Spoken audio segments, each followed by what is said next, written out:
Across the Levant, you'll find rice dishes baked with meat and vegetables, shared among families and guests. But only in Palestine does the rice take center stage by flipping the dish itself upside down in a single, dramatic gesture. Picture a crowded Friday table. The moment the heavy pot lifts, revealing a golden cake of rice, eggplant, cauliflower, and chicken, all perfectly layered. Why turn dinner upside down? What makes this ritual so central that it echoes over centuries and protests proudly claimed by a people whose food is part of their very identity? The simple act of flipping a dish has become a minor act of defiance, a symbol, and a taste of home for millions. Some recipes are simply eaten, but this one is performed. The name maqluba means upside down, and that one gesture connects the kitchens of Nablus and Ramallah to centuries-old cookbooks. The answer lies somewhere between geography, history, and the yearning to belong. But to understand why Palestine's rice is turned upside down, and why no other cuisine made it quite this way, we have to begin with the land itself. A place at the crossroads of continents, shaped by empires, migrations, and a resilience uniquely its own. Why begin with the land instead of the recipe? Because the dish makes no sense until you see what Palestine could and could not grow. Geography is the first ingredient here. Wheat and olives thrived for centuries in the stony hills, while citrus and figs were rare rewards where water ran deeper. But rice? Rice isn't native here. For most of Palestine, the fields around Nablus or Jerusalem never matched the abundance or paddies of more fertile regions.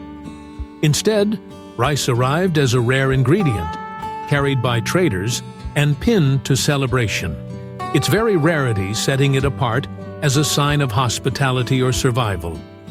This is why we rewind the story to the land.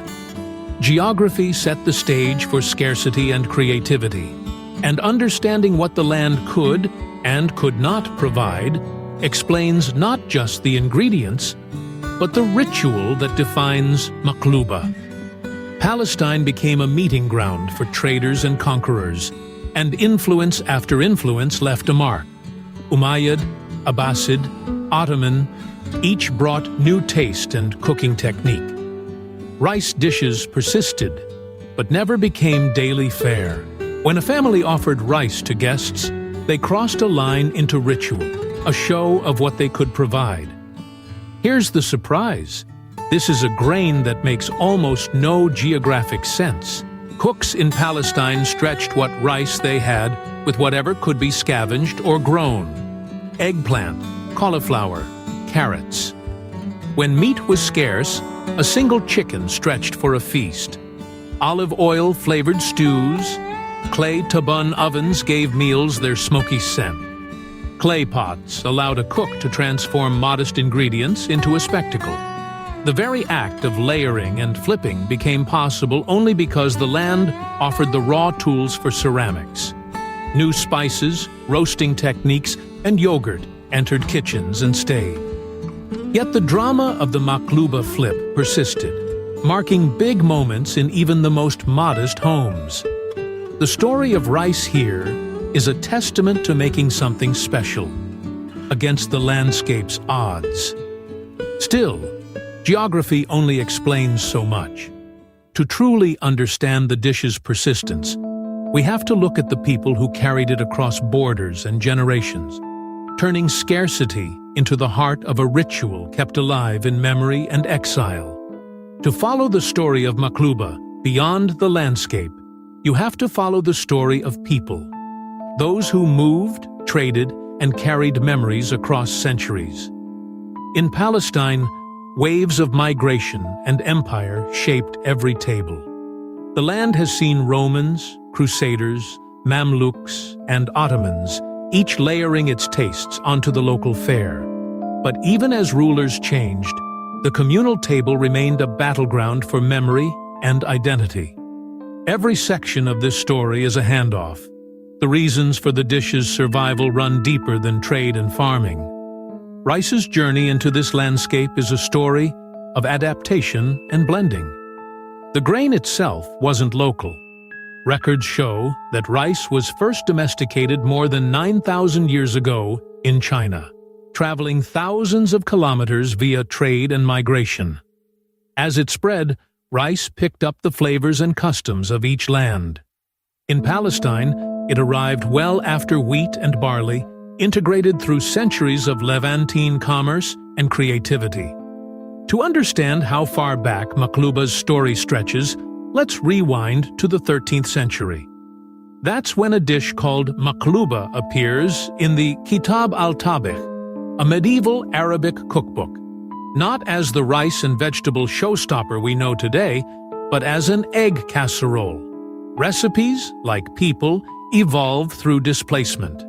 Historians agree that by the time Ottoman rule took hold, maqluba had become a layered rice, meat, and vegetable dish, a centerpiece for feasts, celebrations, and family gatherings. The flip became the spectacle, the moment families awaited in kitchens from Jenin to Jerusalem. Palestinian mothers and grandmothers passed down not only the recipe, but the drama of the flip. The anxious seconds before the pot reveals itself, whole or collapsing, are a ritual of pride. Each ingredient carries memory: fried cauliflower, fragrant with cumin, golden lamb or chicken, vegetables, sometimes tomatoes, sometimes eggplant. Pine nuts, a luxury garnish, speak to the dish's status when served at feasts or to honored guests. Centuries of adversity and displacement made communal meals even more important. The Nakba in 1948 forced millions of Palestinians from their homes. Yet, despite exile, maqluba traveled with families across borders. Each community kept the tradition alive, embedding the flip as a symbol that home can be reconstructed anywhere, even upside down. In refugee camps, the drama of the flip became a form of defiance, a statement that identity survives dislocation. Across the Levant, in Jordan, Syria, Lebanon, and Iraq, cousins of the dish now appear on family tables, each community folding its own memory into the layers. Kinship and rivalry traveled together. The further the layered pot spread through the region, the more fiercely Palestinians held the flip itself as their own signature, the gesture that marks the dish as home. And yet, the struggle around the dish continues. In recent years, heated debates have arisen over the origins of maqluba, with Palestinians viewing attempts to label it as Israeli as cultural erasure. All of this, the migrations, the losses, the reinventions, beg the question, what makes this simple act of flipping a pot matter so much? The answer lies as much in economics as in history. Why would a dish that demands so much, rice, meat, time, survive across centuries of scarcity? Here's where the logic of the kitchen becomes the logic of survival. What really makes a rice dish a Palestinian showpiece?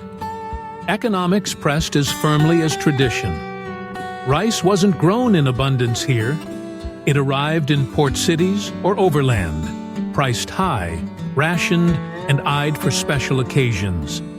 That cost made every flipped pot an unspoken celebration of plenty or survival. Frying vegetables under chicken and layering rice was an art of stretching a luxury. For many, rice could only be justified for weddings or special guests. Stretching it with locally grown eggplant or potatoes transformed a few grains into a meal for a crowd, finished with rare pine nuts and parsley to highlight care and color. The clay pot and oven, another gift of geography, let cooks layer food, lock in flavor, and waste nothing, matching medieval techniques. This way, little became enough. Follow the feast math, and the ritual sharpens. A wedding was measured in pots, a host's standing rows with each row of guests served. The theater is economic at its core. The pot is packed, so the costliest layer, the meat, crowns the rice at the moment of the flip. So the eye meets abundance first, where careful hands have practiced restraint. Layering wasn't only technique, it was accounting made beautiful. Because one pot could honor a whole courtyard, the dish let modest families host like wealthy ones. Scarcity set the stage. Generosity performed on it. A recipe born under constraint became, flip by flip, a display of plenty.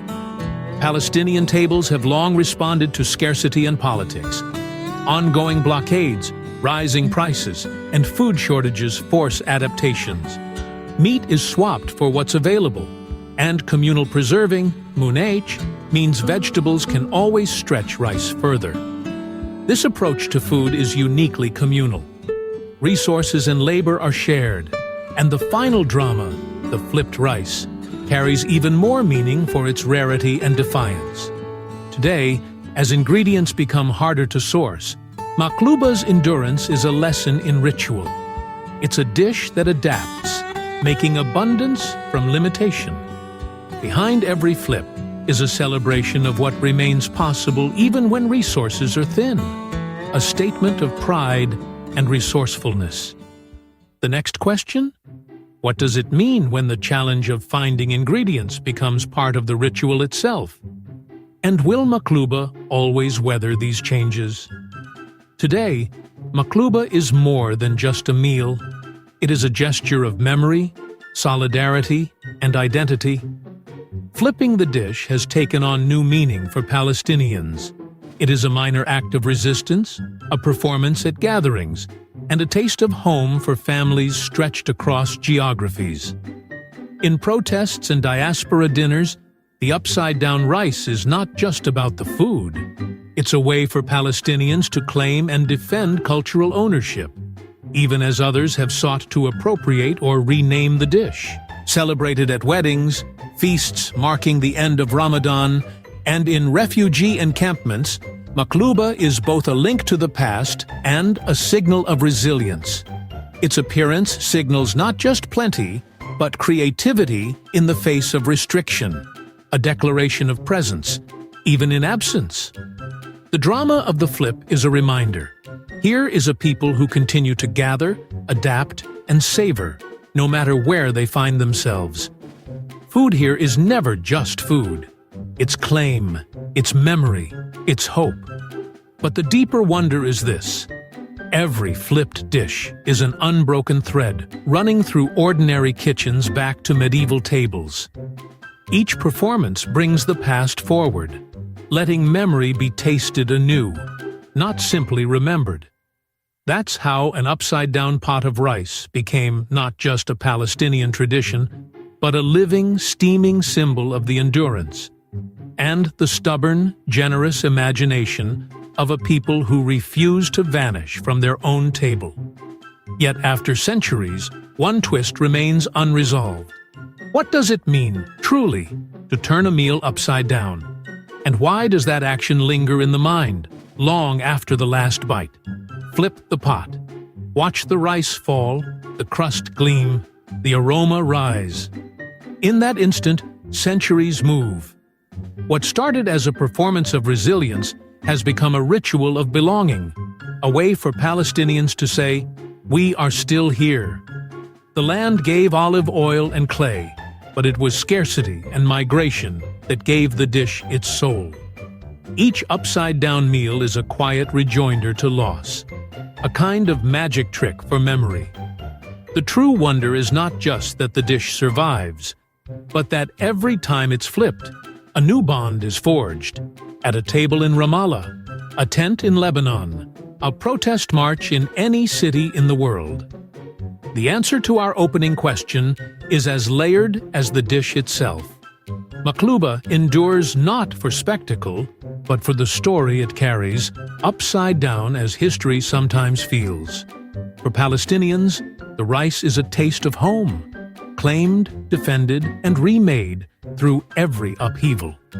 The twist? Every flip contains the sum of all that came before. To share it is to remember and to belong.